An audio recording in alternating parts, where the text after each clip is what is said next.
We're here. We made it. We have a very special guest with us today. Coming to us from the Bay Area, San Francisco, Sonia Hunt. Sonia, how are you? I am wonderful. Thank you for having me. We're happy to have you. To our audience listening with us, let's chop wood. Who is Sonia Hunt? Such a beautiful question, isn't that? Um, I am light and love. I am a daughter, a sister, a doggy mom to a beautiful little guy.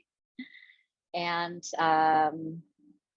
yeah, I am a global citizen who is on a mission to champion multicultural holistic healing for food allergies through community and conversation and products. It's where my heart is, it's where my soul is, it's my life's work, and all of the other stuff that goes along with that is I'm a best-selling author, a TEDx speaker, a food allergy activist, and a health and well-being entrepreneur. And I live here in San Francisco, California, beautiful San Francisco.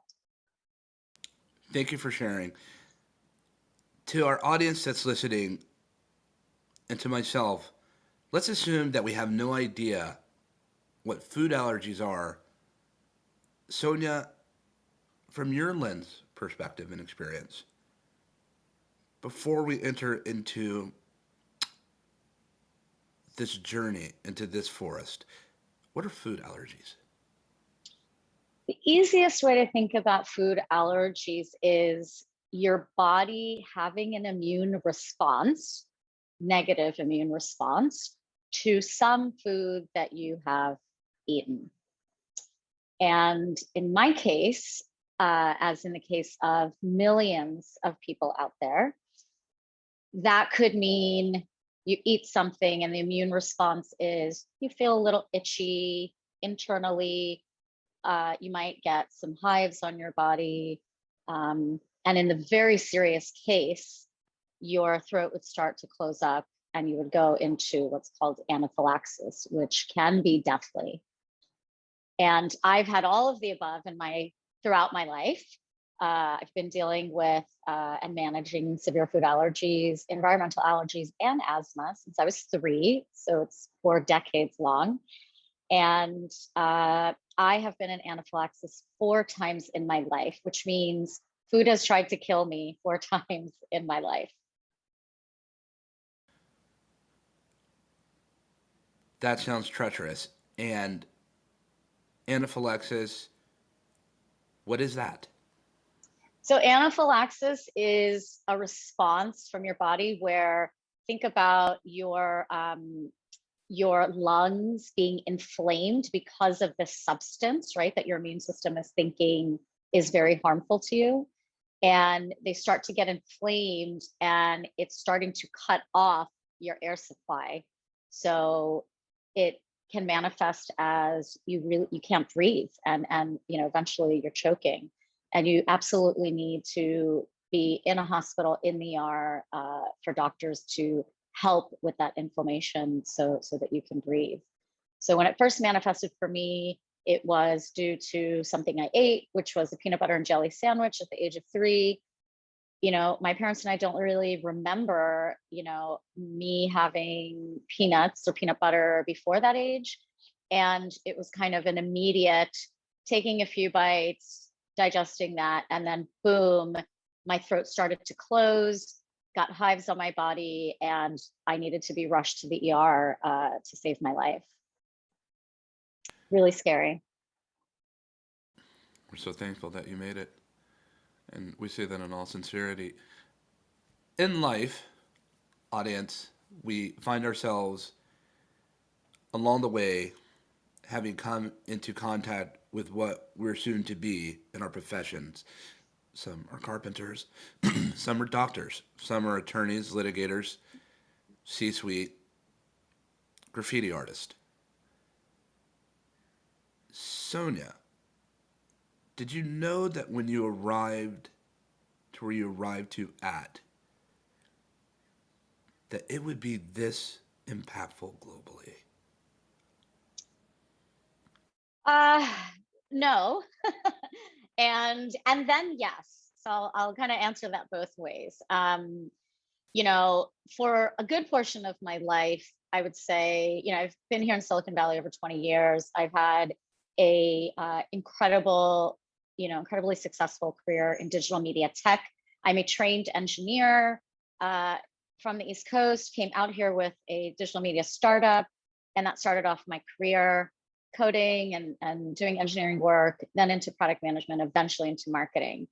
And as many of us do, once we come out here, we are just kind of on autopilot, right? In this robotic world where we are doing what everybody else is doing in tech, and we're moving from job to job and working in our same field. And I would say over that time, I always had my food allergies. I didn't ever really acknowledge them or accept them. But, when you're dealing with health issues, it affects everything, including your work life, right? And imagine when you're dealing with health issues that relate to food that you have to eat, that's like a whole other ball game, right? Because we have lunches at work, we have happy hours at work, we have, traveling, to see clients and dinner parties and things like that. So it can be very traumatic and dramatic to deal with all of that while hiding it when you're in this space of working at any job, really. So it was on autopilot for a long time. And then in 2008, something kind of happened to make me really, force me to look at all of this and examine my life. And that was, I found myself on the emergency room table, almost dead for a fourth time in my life, and anaphylaxis. Had gone out to dinner with a bunch of friends, just came back from a business trip to China and Hong Kong, which was amazing. And the night I come back, I'm in the ER, at 2 a.m. And at that point in my life, I was, I felt like I was doing everything wrong, for sure, everything wrong with my health, because if I was managing these allergies correctly, why was I here again on the ER table? And then I also felt like I was just doing life wrong. And what I mean by that is, it was kind of purposeless. It was transactional, right? It wasn't connective. It wasn't authentic. And 3 days I sat laying in that bed in the ER thinking about all of this. And I made a pact with the universe that if I was going to walk out of that hospital, that I would change everything, not just, kind of transform my health, but just my entire life.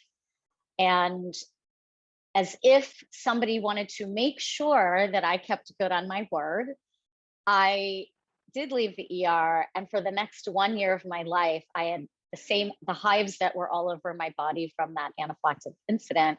They were all over my body for a full year of my life. And so it was, a very, very humbling, transformational, dissecting your life, really figuring out what I want to do with my time on this earth. How do I want to serve myself, and how do I want to serve others?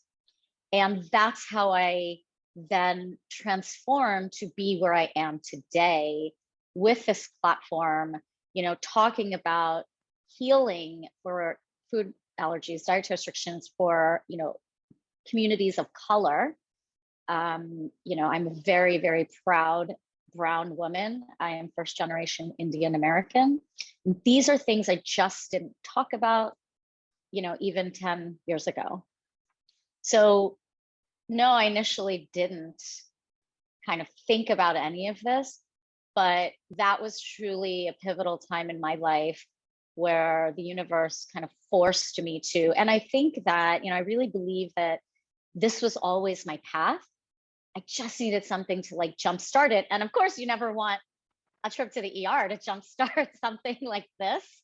But I have a good sense of humor, and knock on wood, I survived, and I truly did change my entire life. And big reveal in my book that just published is I got rid of all of those food allergies. So it truly was transformational. Firstly, thank you for taking time to share that. We appreciate the intensity. We appreciate you bringing us further into your world, and congratulations on your recently published book. Thank you. Let's go a little bit further. I want to go and lean in with you now. Sonia, I get the sense, and correct me if I'm wrong, set us straight. I get the sense that many of us suffer from food allergies unaware. To the ones that know they have food allergies, and to ones that may not know, what are we really dealing with on Earth as global citizens? What are we dealing with when we look at food allergies? Is it bigger than what we know? It is. So today, over 85 million Americans are impacted by food allergies and food intolerances. And that includes 32 million who have a potentially life-threatening condition. And that includes, X millions of people who are undiagnosed or who self-diagnose, but actually never, go to working with a doctor to find out. And in communities of color, the rates are increasing at a rapid pace, but we still don't have a good handle over those numbers, right? So in some communities, we're getting there, but there's a cultural component of that as well. So this, the data that comes out is so shocking. The why question was a question. Why is this happening to us? And my parents asked 4 decades ago. We've got 3 children, 1 child. Like, first, they've never heard the word food allergy, being born and raised in India. Never saw anybody have an attack like I did. 3 kids, why does one of them have these issues? So that why kept coming. And the answer was, at that time, we don't know the exact cause for food allergies, and there is no cure. Today, in 2021, it's the same exact thing. We don't know the exact cause, and there is no cure. And the protocol in Western medicine is 2 main things. Don't eat the food you're allergic to, which sounds easy enough, but it's not. And take Western medications, in many cases, steroids, to suppress your symptoms, right? And that's the protocol. So the why is this happening? There is a ton of research over the last 10 years on different theories. And some of those theories we hear about all the time, right? Our Western diet. Look what we eat: sugar, fried food, processed food. Look how we grow our food in the United States. GMOs, we're spraying it with all kinds of things. So there are all of this research that's been done by amazing people and the medical community. Absolutely, we've seen that this is true because it has an impact on our health, and not just in the food allergy space, but food related disease, right? Think about type 2 diabetes, think about certain kinds of cancer, think about obesity. So we in the United States, food is a big business. And, until we really, really get serious, like we just did with COVID overnight, it's just going to get worse and worse. And, sometimes food allergies, I feel like, is like that cause that just people don't want to care about, right? And literally overnight during COVID, look at what happened to the restaurant industry. Everyone shut down, sanitized every single inch of their square footage, and they had to make sure the food that we're, delivering to everybody was not going to cause harm or whatever. We could have done this for food allergies a long time ago. We just haven't. So I am on a mission. And a lot of change needs to be done for sure. Let's leap into that mission. Let's go in our time machine 5 years from now. We treat food allergies like we treated the pandemic, which we still find ourselves in, with the leadership and the guidance of Sonia. What does that world look like? Yeah, that world to me looks like, it's a healthcare system. I believe that at a young age, the healthcare system and community needs to really partner with individuals to understand things at a very young age, like genetic predisposition, and think about, like, in tech, we build strategies for businesses, right? So think about helping an individual build a strategy for their health at a young age. Depending on what age we do that, your parents absolutely, need to be involved. And think about our Western medical doctors helping to put a plan together where you age healthfully, right? This is not about being against any form of medications. Western meds have saved my life many, many times, and I'm incredibly grateful. But this is about putting things, into our body, onto our body, that does not cause more harm mentally, physically, spiritually, emotional, right? So there are many, many lessons from different cultures that, thinks about herbs and spices and culinary as medicine, that we've done for generations. And if we start to bring those in to a plan that is personalized for you, now you're going to not age while taking a bunch of medication. That's one aspect of it. Another aspect of it is this food pyramid thing. I mean, it's still wrong. It's still promoting at a blanket level, but this is not like something, right? Like, you and I both could have a peanut allergy, but our situation is so different, right? Our family history, our genetic predispositions, the current state of our bodies is so different on how that manifests. So we really need to unravel the food system. We cannot look at this as big business. We have to come back to food is meant to nourish us. It's not meant to make us sick. And we have to, there's so many things to unravel there, right? Food insecurity is such a huge issue in the United States. And this is about helping people understand what foods work for their body and what foods may not. And then how do they have access? How does everyone have access to healthy food?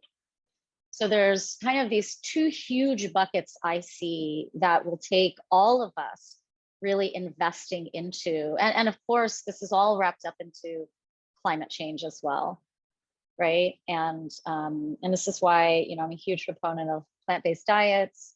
And, as I can eat plant-based, I do. And I say that because many plant-based products have nuts in them.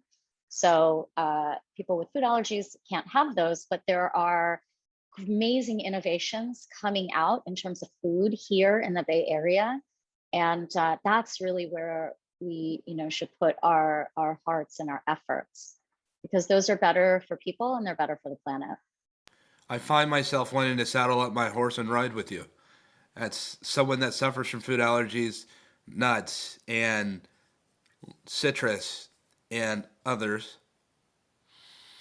I intimately understand an iota of what it is that you're sharing.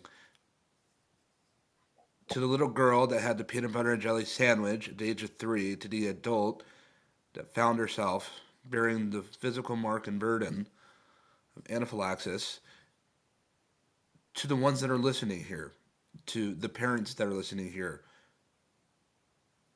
what are the best steps for them to take forward to get their lives back and to escape what it is that they found themselves in?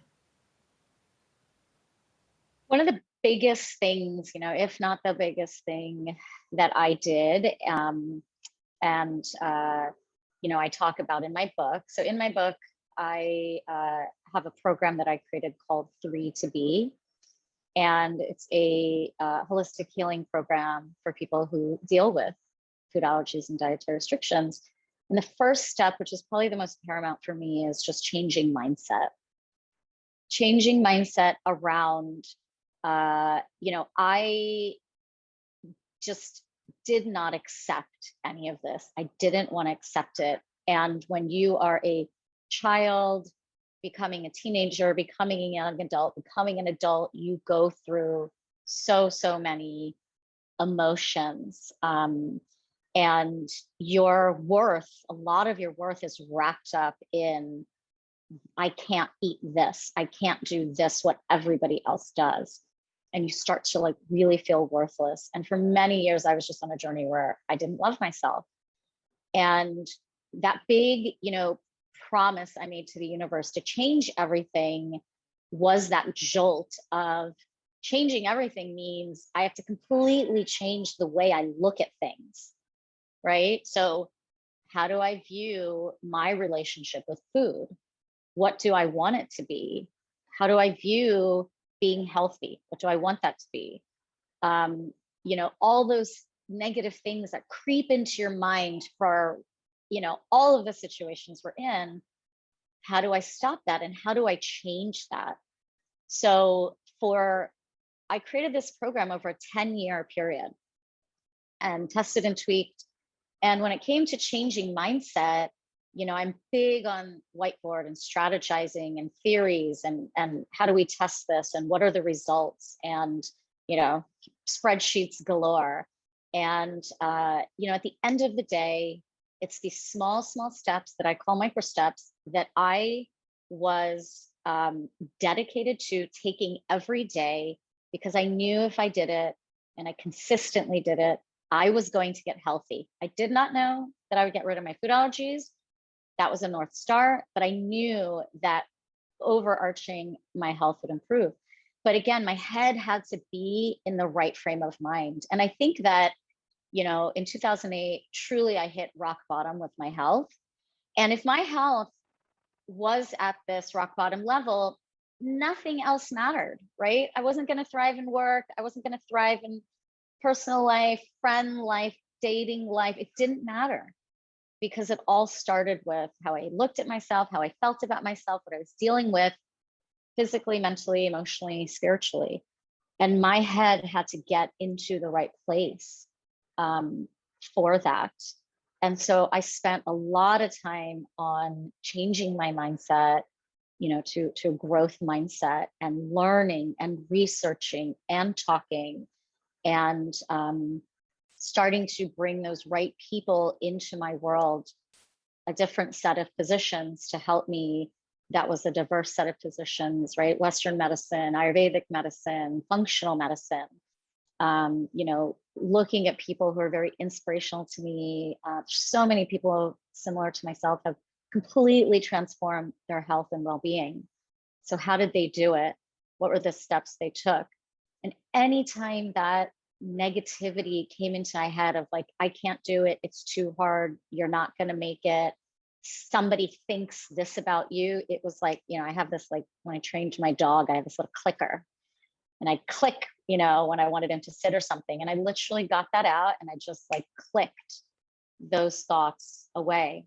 It was a lot of hard work and it still goes on today because look at the world we're living in and what we're dealing with. And so mental health and really getting my mindset in the right place was the biggest piece of transformation, because then I could go down these other paths that are outlined in the program, clear, focused, balanced mindset, right? And I was in it to learn and to figure things out with these medical professionals. We've never spent more time at home now than we have to this day. We find ourselves still in the midst of a pandemic, which in some areas of the world is turning up. Remote distributed workforces and people are working from home. People from corporations of Apple and Microsoft, whole seas of people are working from their living rooms, meaning we have more time with our kitchen. with quarantine ensuing and some places going back to lockdown across not only the United States, but globally in the world, in Europe and Asia, South Asia, is it time for us to get reacquainted with our kitchen? And what role might corporations, workforces play into having us be healthier, encouraging us? Is this where we start to see intersectional opportunity between food allergy solution and corporate wellness and health and wellness in general? Is there an opportunity here? Absolutely. So first, to answer your question about, reacquainting ourselves with the kitchen, absolutely, absolutely. Our kitchen growing up was, it's the heart of our home. And from a cultural perspective, I was in the kitchen helping my mom out since I was 5. Two things. One, because that's kind of, what we were taught.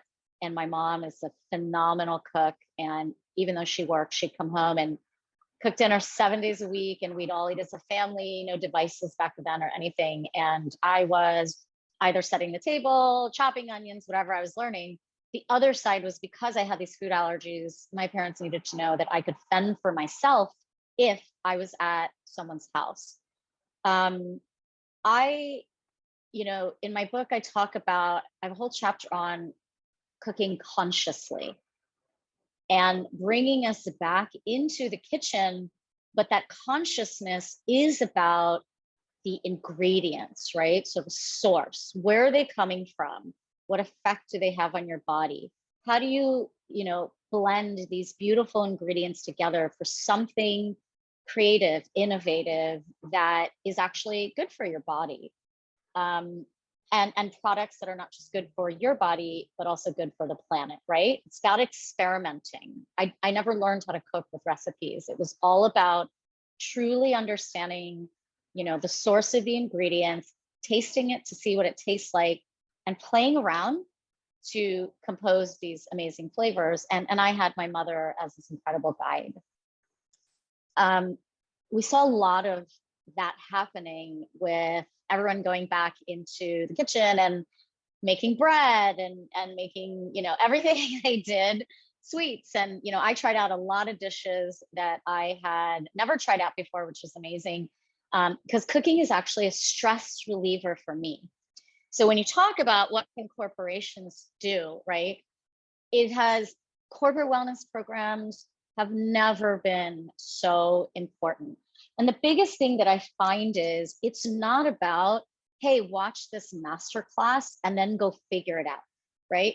As part of my platform, we are actually out there doing this work with people. It's the one thing that I find everyone struggles with, because you can watch a video and say, yes, that inspired me. I love it. And then what happens is people say, oh gosh, I don't know where to start, right? So as the doer, the way I've built my programs is we're actually going to do this stuff with you and teach people how to do this. And the, corporate wellness side of it, I think it needs to think about, I'm a marketer. So one of the first things that you really need to figure out is, who are you, what are you solving and for whom? Now that for whom, what are their wants, needs, desires, problems, right? Now let's go find those people and let's talk to them. Let's build a relationship. Let's build something that's authentic, not transactional, and be empathetic to, what these folks are going through. Again, corporate wellness programs traditionally, and I've had many of them at companies I've worked at, they just kind of say, log into the system and here are your classes and goodbye, have fun. That's not what it's about. People want to connect. People want to, because we've been out of the office, we're really dying to do things together. And this is, the role now that corporate wellness has to go down. And there's many areas of specializations. The world of food allergies and dietary restrictions is a huge one. Because I talk to so many people that are like, oh yeah, I have these issues with food. I have no idea what it is, but it like makes me feel that bad on a daily basis. And now their work is affected, right? So these are the programs, uh, that I've created, that we're putting out there into the world to help people. But I think we have to really, into the next year and into the next decades to come, rethink what corporate wellness is, and maybe even remove that word corporate, right? And maybe it's really just about human wellness. Poetic, factual, inspired. I have one last final question before we conclude. What's the most important thing that we should know about Sonia Hunt? Ah, what a great question. Um, I believe that one must live in the future in order to realize the impact of your present actions. And my life is truly about service to others and helping them through this trauma and drama, as I called it. I have a lot of strength. As I was saying earlier, I've been almost dead on the ER table 4 times in my life. I've gone through it all and I have survived. I have thrived and am thriving. And I'm so dedicated to doing the work with others, so that they can too. And that's why I believe that I'm here on this earth, and to really connect with people and help them. Incredibly stated. How do we get your book? How do we get a hold of you? SoniaHunt.com, SoniaHunt is my website. You'll find all my social. You can email me. I read every email. My book, you can find it on Amazon.com, Barnes and Noble. It is called Nut Job: How I Crushed My Food Allergies to Thrive. And yeah, I'd love to hear from you. And if anybody needs help out there, I'm here. Sonia, thank you for joining us. Thank you. Thank you so much. And to our audience, get to know her. Explore with her, pick up the wood, get the axe, and let's chop together. In this world that we find ourselves in, where we're looking closer and re examining things that we may not have given such diligence and observation to, isn't it a wonderful time to do such? We hope that everyone got something out of what was said. We certainly appreciate you joining us today. We look forward to you returning the next time at the Christopher Lafayette podcast show. Until then, we hope that you keep safe, healthy, and happy. Good night.